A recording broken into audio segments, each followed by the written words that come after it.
नहमदुहु व नसल्ली अला रसूलिल करीम, अम्मा बाद। आज मैं आप हज़रात को वो चीज़ें बताऊंगा जिनसे रोज़ा टूट जाता है, और वो चीज़ें भी बताऊंगा कि जिनसे रोज़ा नहीं टूटता।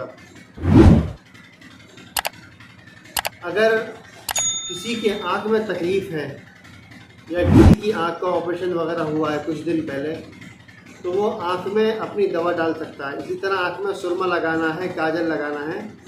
रोज़े की हालत में आँख में सुरमा लगा सकते हैं, काजल लगा सकते हैं। अगर ड्रॉप डालना है तो ड्रॉप भी आँख के अंदर डाल सकते हैं रोज़े की हालत में। इससे रोज़ा नहीं टूटता।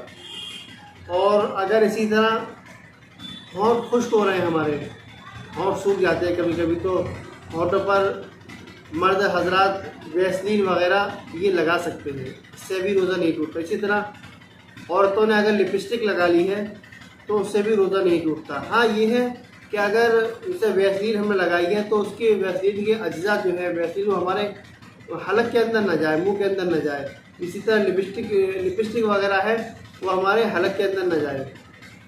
अगर मुंह में चली जाए तो उसको थूक दे फ़ौरन। इसी तरह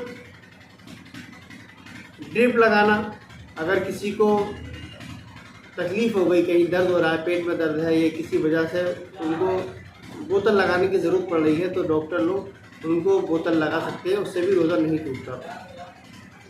इसी तरह इंसुलिन लगाना, इंसुलिन लगाने से भी रोज़ा नहीं टूटेगा।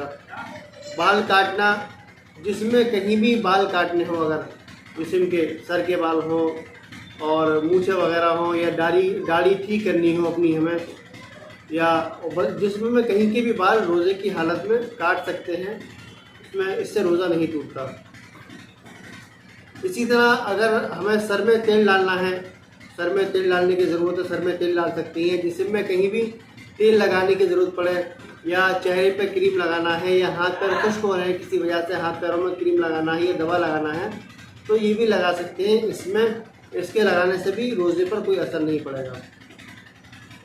इसी तरह जो मर्द हज़रात हैं, अगर वो रोज़े की हालत में वो सो रहे हैं, सोने की हालत में अगर नाइट फॉल हो जाता है या एहतलाम हो जाता है, उससे भी रोज़ा नहीं टूटता।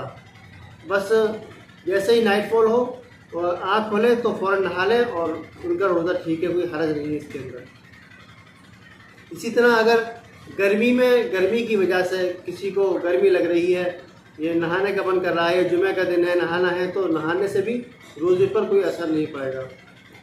इसी तरह मिसवाक करना चाहिए रोज़े के अंदर, मिसवाक कर सकते हैं, इससे भी रोज़ा नहीं टूटता। हाँ, टूथपेस्ट या ब्रश, मंजन, गुल, ये चीज़ें करेंगे तो हमारे इससे रोज़ा मकरूह हो जाएगा। ब्रश करने से, जो ब्रश करते हैं उससे रोज़ा मकरूह हो जाएगा। इसी तरह अगर किसी की नाक से खून बहने लगा, किसी की नाक से खून आ गया गर्मी की वजह से, या कोई चोट लग गई, तो उससे भी रोज़ा नहीं टूटेगा। इसी तरह अगर किसी को खुद ब खुद उल्टी हो जाए, किसी को वॉमिटिंग हो जाए खुद ब खुद, बदहज़मी की वजह से या किसी और तकलीफ़ की वजह से, अगर किसी को खुद ब खुद उल्टी हो जाती है तो उससे रोज़ा नहीं टूटेगा। हाँ, अगर कोई हलक के अंदर हाथ डालकर ज़बरदस्ती उल्टी करे तो उससे रोज़ा टूट जाता है। अगर वो मुंह भर के उल्टी हो गई, हाथ डाल के आपने उल्टी की जानबूझकर, तो उससे रोज़ा टूट जाता है। इसी तरह किसी को अगर खून देने की ज़रूरत पड़ी, कोई अगर बीमार था, उसको आपने खून दे दिया, अपना ब्लड निकलवा दिया एक बोतल, जितनी में ज़रूरत हो, तो उससे भी रोज़ा नहीं टूटेगा। इसी तरह खून टेस्ट करवाया, आपने ब्लड टेस्ट करवाया, ब्लड टेस्ट करने से भी रोज़ा नहीं टूटता।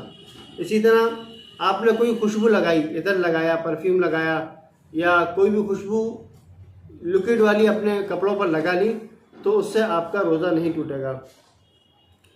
हाँ, इसी तरह अगर लोग ऐसा करते हैं कि वो अगरबत्ती जला लेते हैं, अगरबत्ती वगैरह या ये धुएँ वाली कोई चीज़ सुलगाना, वो सही नहीं है, इससे रोज़ा मकरूह हो जाता है अगरबत्ती वगैरह से। ये मैं आपको अब चीज़ें बता रहा हूँ जिन चीज़ों से रोज़ा टूटता है। नाक में अगर आप दवा डालेंगे तो नाक में दवा डालने से रोज़ा टूट जाता है। इसी तरह किसी ने सिगरेट पी ली, हुक्का पी लिया या बीड़ी पी ली, तो उससे रोज़ा टूट जाएगा। इनहेलर का इस्तेमाल करना, जो नाक में सूंघते हैं, इनहेलर किसी तरह के होते हैं, जो ज़ुकाम की वजह से जो बाज़ार में आते हैं सूंघने वाली चीज़ें, उनको सूंघने से भी रोज़ा टूट जाता है। इसी तरह अगर ख़वातीन को पीरियड्स आ गए रोज़े की हालत में, तब भी उनका रोज़ा टूट जाता है। अब उनके लिए मसला ये है कि जिस वक्त उनको पीरियड आए उस वक्त उनका रोज़ा ख़त्म, चाहे सुबह के वक्त आया हो, चाहे शाम के वक्त आया हो, चाहे इफ्तार के वक्त आया हो, उनका रोज़ा ख़त्म हो जाएगा। और रोज़ा ख़त्म होने के बाद बेहतर तो ये है कि वो रोज़ेदार की तरह रहें, कुछ ना खाएं पिएं, और अगर चाहती हैं खा पी सकते हैं तो खाना पीना का मन है तो खा सकते हैं, उसमें कोई गुनाह नहीं है। हाँ, पीरियड्स के बाद से अपना फिर रोज़े शुरू कर दें, और जितने दिन के आपके रोज़े छूटे हैं वो रमज़ान के बाद उन रोज़ों की क़ज़ा करना ख़वातीन के लिए लाजमी होता है। आपको ये मैंने चंद बातें बताई हैं आपकी मालूमात के लिए, जो हमारे जहनों में रहती हैं। हाँ, कुछ बातें हैं कि हम लोग समझते हैं कि हमारे हलक में बलगम आ गया और हमने उसको मुंह में आया, हलक मुंह तक आ गया, फिर हमने उसको निगल लिया, तो उससे भी हमारे रोज़े पर कोई असर नहीं पड़ेगा।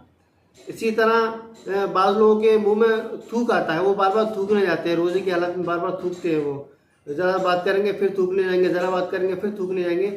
तो हमारे मुंह के अंदर जो थूक आ रहा है, हम अगर उसको हम निगल लेंगे तो उससे हमारे रोज़े के ऊपर कोई असर नहीं पड़ेगा। ये वीडियो है, इसके अंदर रोज़े के मुताल्लिक़ कुछ मसाइल हैं। इंशाअल्लाह आगे भी कुछ मसाइल रोज़ों के बताए जाएंगे आपको। इस वीडियो को दीन का काम समझकर और लोगों में शेयर करें, इसको अपने लिए सदक़े जारिया बनाएं, आपको इसका सवाब मिलेगा। अल्लाह तबारक व तआला हमारी और आपकी इबादतों को कबूल फरमाए। अस्सलामु अलैकुम व रहमतुल्लाहि व बरकातुहू।